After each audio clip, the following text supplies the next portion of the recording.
जय श्री राम, हर हर महादेव, नमः चंडिकाय। आज जो हम विषय प्रस्तुत कर रहे हैं, यह विषय काफी समय से मैं सोशल मीडिया के माध्यम से और न्यूज चैनल के माध्यम से देख रहा हूँ कि राम मंदिर के दान पात्र में जो चोरियां हुई हैं, यह चोरी जो हुई है, ये कोई बाहर से आकर के करने वाला कोई व्यक्ति नहीं है, जबकि वह आंतरिक लोग ही हैं। वस्तुतः सरकार का कर्तव्य है कि व्यवस्था को बनाना। सरकार धर्म को नहीं चलाती है, धर्म के द्वारा सरकार चलती है। तो आज जो ये अव्यवस्थाएं दिख रही हैं, भगवान श्री राम किसी एक राजनीतिक दल के नहीं हैं, किसी संगठन के नहीं हैं, किसी विचारधारा के नहीं हैं। भगवान श्री राम सभी के हैं और संपूर्ण हिंदू समाज, चाहे वह किसी भी दल में हो, चाहे वह किसी भी संगठन में हो, प्रत्येक हिंदू भगवान श्री राम का आदर करता है और उनको अपना आदर्श मानता है।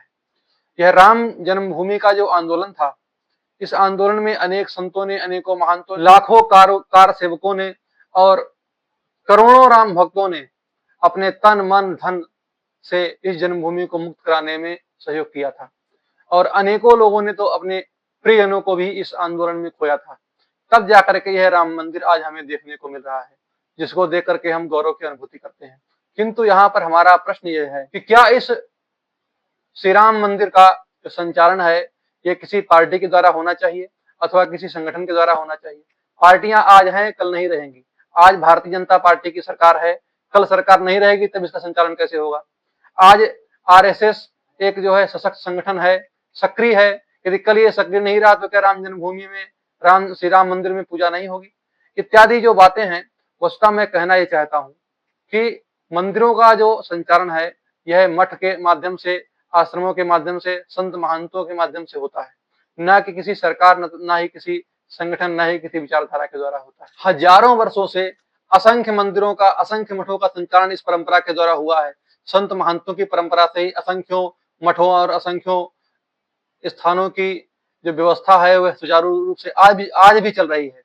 बहुत सारे आश्रम ऐसे हैं, बहुत सारे ऐसे स्थान हैं जहां पर सरकार का अथवा संगठन का कोई वहां पर स्वरूप नहीं है। वहां पर वहां के संत, वहां के महंत, वहां के सन्यासी, वहां के साधु वहां की व्यवस्था का संचालन करते हैं। तो फिर इस राम जन्मभूमि में संत और महंतों पर अविश्वास क्यों प्रकट किया गया?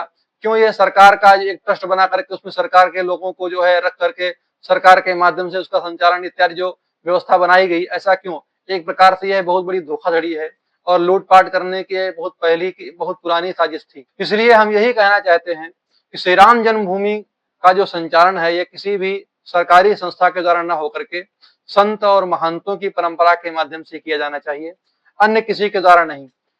हमारे अयोध्या में बहुत ऐसे संकट की स्थितियां रही, जब बहुत विकट स्थिति थी, तब भी अनेक मंदिरों में, अनेकों स्थानों पर उसी प्रकार से जैसे आज सेवा पूजा होती है वैसे ही होती रही। श्री राम जन्मभूमि पर भी वैसे ही सेवा पूजा होती रही, कभी वह कार्य रुका नहीं। तो वहां पर उसमें सरकार नहीं कर रही थी, संत महंत ही कर रहे थे। तो आज उन पर जो अविश्वास प्रकट किया गया, उसी का यह परिणाम है जो आज ये हमें देखने को मिल रहा है। मंदिर जैसे पवित्र स्थान में भी चोरी, क्योंकि वहां संत महंत साधु सन्यासी नहीं है, वहां लुटेरे हैं। तो लुटेरे तो लूट करेंगे ही, इसमें कोई संदेह नहीं है। इसलिए जब तक वहां पर साधु संतों का आधिपत्य नहीं होगा, साधु संतों को स्थान नहीं दिया जाएगा, संत महंतों की परंपरा में उसका संचालन नहीं होगा, तब तक वहां लूटपाट होती ही रहेगी, निस्संदेह होती रहेगी। क्योंकि ये लोग लूटपाट करने वाले ही लोग हैं। धर्म का संचालन धर्माचार्यों के माध्यम से होता है। राजा संरक्षण देता है और ऋषि दिशा देते हैं। राम मंदिर करोड़ों श्रद्धालुओं की आस्था का केंद्र है और इसका संचालन श्रद्धा पूर्वक शास्त्र विधि के द्वारा संत महंतों की परंपरा से ही होना चाहिए, ना कि राजनेताओं की चाटुकारिता पूर्वक। मंदिर में कौन दर्शन करेगा, कौन पूजा करेगा, यह विधि, यह नियम को राज्य सत्ता निर्धारित नहीं कर सकती। जैसे कि पूर्व में ही चंपत राय ने कहा था कि मंदिर में कोई भी पुजारी हो सकता है, ब्राह्मण के अतिरिक्त अन्य जातियों के भी लोग पुजारी हो सकते हैं। इसी का परिणाम यह है कि आज ये चोरी हुई, इसी का परिणाम यह है कि आज यह भ्रष्टाचार हुआ। यदि वहां पर साधु संतों का वहां पर स्थान होता, महंतों के माध्यम से, संतों के माध्यम से, सन्यासियों के माध्यम से उसका संचालन हो रहा होता, तो आज यह भ्रष्टाचार न हुआ होता। भारत में मंदिर केवल पत्थरों की इमारत मात्र नहीं है, मंदिर भारत की आत्मा है। मंदिर वेदों का सार है। संस्कृत का संरक्षण इन्हीं मंदिरों से ही हुआ है। अन्नदान मंदिरों से ही आरंभ हुआ है।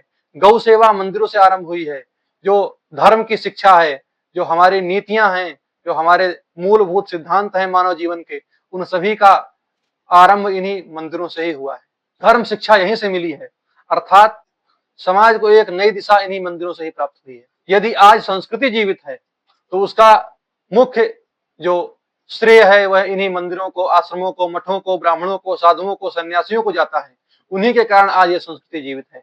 जब जब भारत में आक्रमण हुए हैं तब तक सर्वप्रथम मंदिरों को तोड़ा गया है, ब्राह्मणों को सताया गया है, साधुओं को प्रताड़ित किया गया है, संतों महंतों को दुखी किया गया है।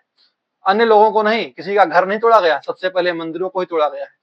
क्योंकि वे भी जानते हैं कि जब मंदिर टूटेगा तो भारत की आस्था टूटेगी, जब आस्था टूटेगी तो वह लोग देश को गुलाम बनाने में सफल होंगे। इसलिए सर्वप्रथम मंदिरों पर ही आक्रमण हुए हैं। किंतु भारत और भारतीयों का सौभाग्य है कि इन्हीं संतों ने, इन्हीं महंतों ने, इन्हीं सन्यासी साधुओं ने उस परंपरा को जीवित रखा, अनेकों कष्टों को सहा, दुख होने पर भी, कष्ट होने पर भी, परेशानियां होने पर भी, विपत्ति होने पर भी अपने उन आचरणों का, उन सदाचारों का, उन अपने मूलभूत सिद्धांतों का कभी त्याग नहीं किया और सर्वदा भारतीय संस्कृति की वह सनातन परंपरा को जीवित रखा है। अनेक स्थानों पर तो बहुत भयानक स्थिति होने पर भी वहां की पूजा, वहां की उपासना, वहां के जो दिनचर्या थी उसको कभी भी बंद नहीं किया गया।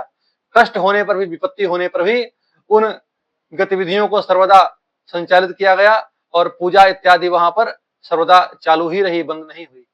श्री राम जन्मभूमि का जो संघर्ष था वह केवल उसी भूमि का संघर्ष नहीं था, उस जमीन का संघर्ष नहीं था, भारत की सांस्कृतिक अस्मिता का संघर्ष था, आत्मसम्मान का संघर्ष था, आस्था का संघर्ष था, जिसे करोड़ों लोगों ने पीढ़ी दर पीढ़ी उस संघर्ष को जारी रखा। इसलिए जिन साधु संतों के सहयोग से, उनके बलिदान से, उनके त्याग से आज इस उत्तम श्री राम जन्मभूमि की हमें प्राप्ति हुई है, उसमें श्री राम मंदिर में उन साधु संतों को कदापि उपेक्षित नहीं करना चाहिए, उनको वह सौंपना चाहिए, उनको देना चाहिए, उसमें सरकार का स्वामित्व बिल्कुल नहीं होना चाहिए। इसलिए यह अत्यंत संघर्ष से प्राप्त श्री राम मंदिर लूटपाट का केंद्र बिल्कुल नहीं होना चाहिए। इसमें संत और महंतों की परंपरा से इसका संचालन होना चाहिए। हम इतना ही कहना चाहते हैं। जय श्री राम, हर हर महादेव, नमः शिवाय।